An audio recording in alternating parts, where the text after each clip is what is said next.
آسان درس قرآن نحمده ونصلي ونسلم على رسوله الكريم اما بعد فاعوذ بالله من الشيطان الرجيم بسم الله الرحمن الرحيم إنا بلوناهم كما بلونا أصحاب الجنة إذ أقسموا ليصرمنها مصبحين۔ بے شک ہم نے انہیں جانچا جیسے باغ والوں کو جانچا تھا جب انہوں نے قسم کھائی کہ ضرور صبح ہوتے اس باغ کو کاٹ لیں گے۔ اس آیت کریمہ میں ارشاد فرمایا کہ بے شک ہم نے ان کو جانچا جیسا باغ والوں کو جانچا تھا۔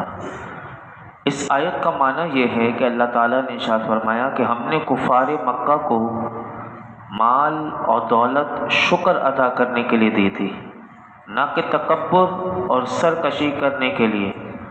جب انہوں نے تکبر کیا اور میرے حبیب علیہ الصلوۃ والسلام سے دشمنی مول لی تو ہم نے اپنے حبیب علیہ الصلوۃ والسلام کی اس دعا سے کہ جو انہوں نے میری بارگاہ میں کی تھی کہ یا رب انہیں ایسی قحط سالی میں مبتلا کر کہ جیسی حضرت یوسف علیہ الصلوۃ والسلام کے زمانے میں قحط آیا تھا، آپ نے ان کافروں کے لیے، کفار مکہ کے لیے حضور نے یہ دعائیں ضرر فرمائی۔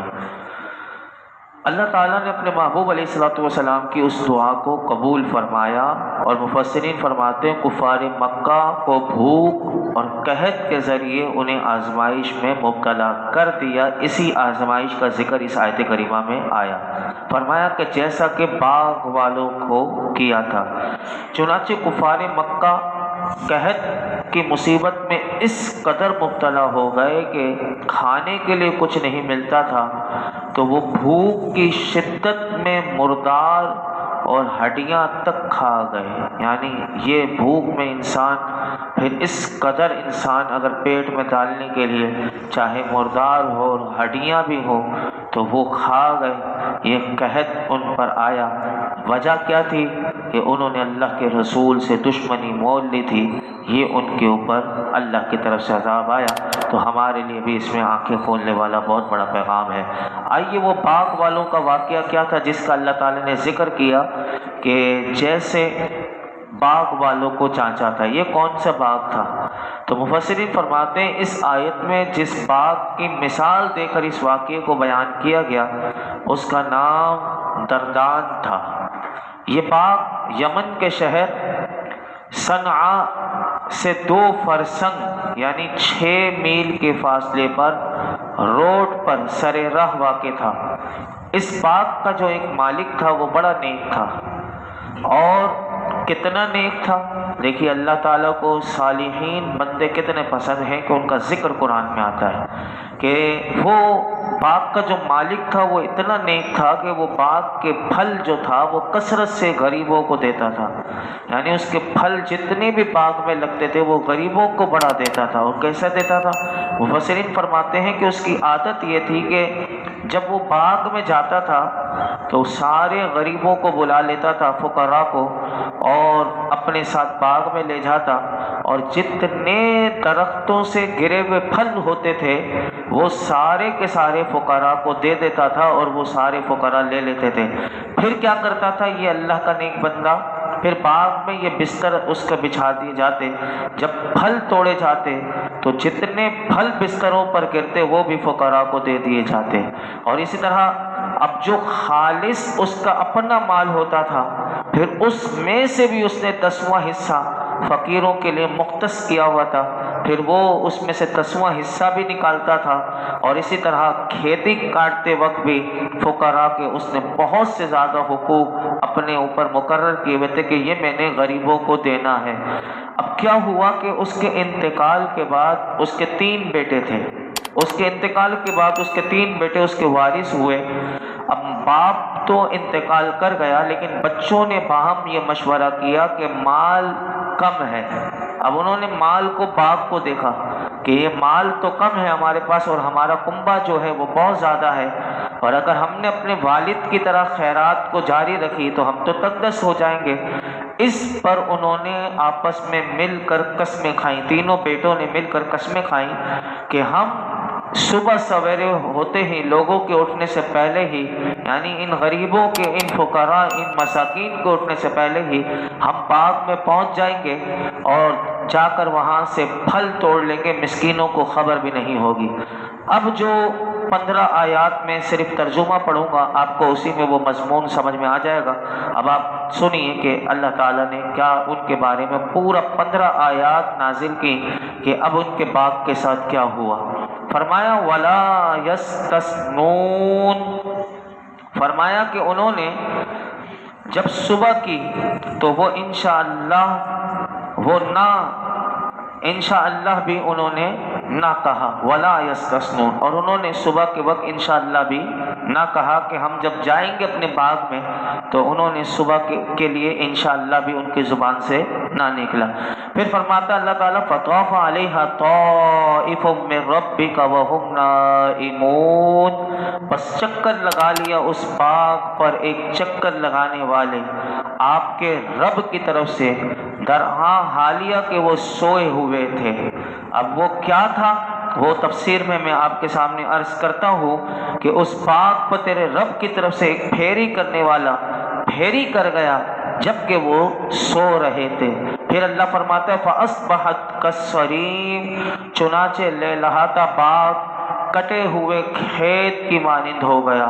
فَتَنَادَوْا مُصْبِحِينَ، پھر انہوں نے ایک دوسرے کو ندا دی صبح سویرے، أَنِ اغْدُوا عَلَىٰ حَرْثِكُمْ إِن كُنتُمْ صَارِمِينَ، کہ سویرے سویرے اپنے کھیت کی طرف چلو اگر تم پھل توڑنا چاہتے ہو۔ فَانْطَلَقُوا، سو وہ چل پڑے، وَهُمْ يَتَخَافَتُونَ، اور ایک دوسرے کو چپکے چپکے کہتے جاتے، کیا کہتے جاتے؟ فرمایا اللہ يَدْخُلَنَّهَا الْيَوْمَ عَلَيْكُمْ مِسْكِينٌ، کہ خبردار اس باغ میں ہرگز داخل نہ ہو آج تم پر کوئی مسکین۔ وَغَدَوْا عَلَىٰ حَرْدٍ قَادِرِينَ، اور ترکے چلے یہ سمجھتے ہوئے کہ وہ اس ارادے پر قادر ہیں۔ فَلَمَّا رَأَوْهَا قَالُوا، پھر جب باغ کو دیکھا تو کہنے لگے اِنَّا لَضَالُّونَ، غالباً ہم راستہ بھول گئے۔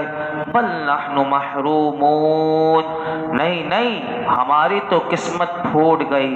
قَالَ أَوْسَطُهُمْ أَلَمْ أَقُل لَّكُمْ لَوْلَا تُسَبِّحُونَ، ان میں جو زیرت تھا یعنی سمجھدار تھا، دانا تھا، عقل مند تھا، بول اٹھا أَلَمْ أَقُل لَّكُمْ لَوْلَا تُسَبِّحُونَ، کیا میں تمہیں کہتا نہ تھا کہ تم اس کی تسبیح کیوں نہیں کرتے؟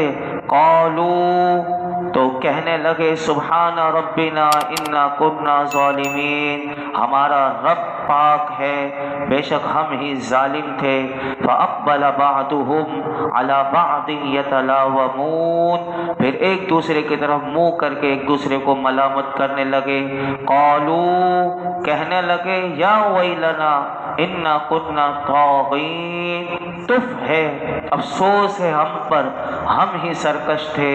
عسى ربنا ان يبدلنا خيرا منها انا الى ربنا راغبون، امید ہے ہمارا رب ہمیں اس کا بدلہ دے گا جو بہتر ہوگا، اس سے ہم اپنے رب کی طرف رجوع کرنے والے ہیں۔ یہ 15 آیات جو تھی میں نے اس کا ترجمہ عرض کیا، اس کا مختصر میں خلاصہ عرض کر دوں ان 15 آیات میں کیا بیان ہوا۔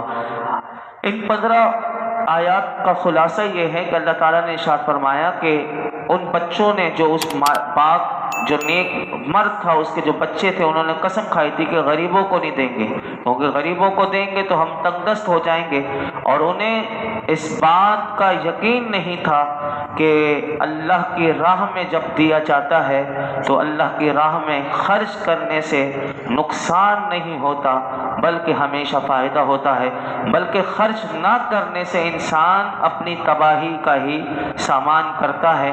اب آئیے اللہ تعالیٰ نے ارشاد فرمایا کہ انہوں نے صبح سویرے پھل توڑنے کی قسم کھائی اور انشاءاللہ کہنا وہ بھول گئے۔ پھر یہ لوگ قسمیں کھا کر سو گئے اور اس باغ پر اللہ کے حکم سے رات میں ایک آگ آئی۔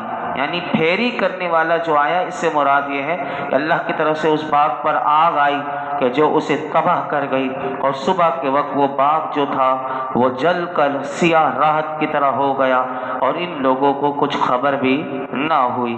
یہ صبح سویرے اٹھے اور اندھیرے میں ہی اپنے باغ کی طرف، ان میں سے ایک اٹھا، اس نے سب کو اٹھایا، اور پھر وہ ایک دوسرے کو پکارنے لگے کہ اگر تم باغ کا پھل کاٹنا چاہتے ہو تو صبح منہ اندھیرے اپنی کھیتی پر چلو۔ چنانچہ وہ لوگ باغ کی طرف چلے۔ اس دوران آپس میں آہستہ آہستہ کہتے جاتے تھے کہ ہرگز آج کوئی مسکین تمہارے باغ میں آنے نہ پائے، اور یہ سمجھ رہے تھے کہ وہ اپنے اس ارادے پر قادر اپنے آپ کو سمجھتے ہوئے کہ وہ صبح سویرے چلے کہ وہ کسی مسکین کو اپنے باغ میں آنے نہیں دیں گے، اور وہ تمام پھل جو ہے وہ اپنے قبضے میں لے لیں گے۔ پھر جب باغ کے قریب پہنچے تو انہوں نے اس باغ کو دیکھا کہ وہ جل چکا ہے اور اس میں پھل کا نام و نشان نہیں ہے، تو پھر پہلے تو انہیں جھٹکا لگا کہ کہیں ہم کسی اور باغ میں تو نہیں پہنچ گئے، کیونکہ ہمارا باغ تو جو تھا وہ بہت پھلدار تھا۔ پھر جب غور سے دیکھا، اس کے در و دیوار کو دیکھا تو پہچان لیا کہ یہ باغ تو ہمارا ہی ہے۔ تو پھر کہنے لگے کہ ہم راستہ نہیں بھولے، بلکہ حقدار مسکینوں کو روکنے کی نیت سے ہم نے جو روکنے کی جو نیت کی تھی، اور حقدار جو مسکین تھے ان کو نہ دینے کی نیت کی، تو ہم خود محروم ہو گئے۔ ہم نے دوسروں کو محروم کرنے کی نیت کی، اللہ نے ہمیں ہی محروم کر دیا۔ ان میں سے ان تینوں میں سے جو عقل مند تھا اس نے کہا کیا میں تم سے نہ کہتا تھا کہ تم اللہ کی تسبیح کیوں نہیں کرتے اور اس برے ارادے سے توبہ کیوں نہیں کرتے اور اللہ کی نعمت کا شکر کیوں نہیں بجا لاتے؟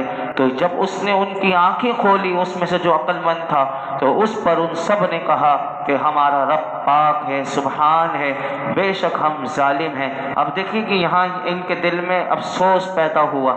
یہی ہے وہ توبہ کہ جہاں انسان شرمندہ ہو جائے اور اپنے آپ کو ظالم کہے کہ میں ظالم تھا، تو پھر انہوں نے اپنے آپ کو کہا کہ ہم ظالم تھے، اور اس وقت وہ اپنے آپ کو ملامت کرتے ہوئے ایک دوسرے کی طرف متوجہ ہوئے، اور آخر قرآن کہتا ہے کہ ان سب نے اعتراف کر لیا کہ ہم سے خطا ہوئی اور ہم حد سے تجاوز کرنے لگے، اور وہ کہنے لگے کہ ہائے ہماری خرابی کہ بے شک ہم اپنے رب کے باغی تھے، سرکش تھے، اور ہم نے اللہ کی نعمت کا شکر ادا نہ کیا، اور اپنے باپ کے اس نئے نیک طریقے کو ہم نے چھوڑ دیا کہ جو ہمارے باپ دادا کا اچھا طریقہ تھا اس کو چھوڑ دیا۔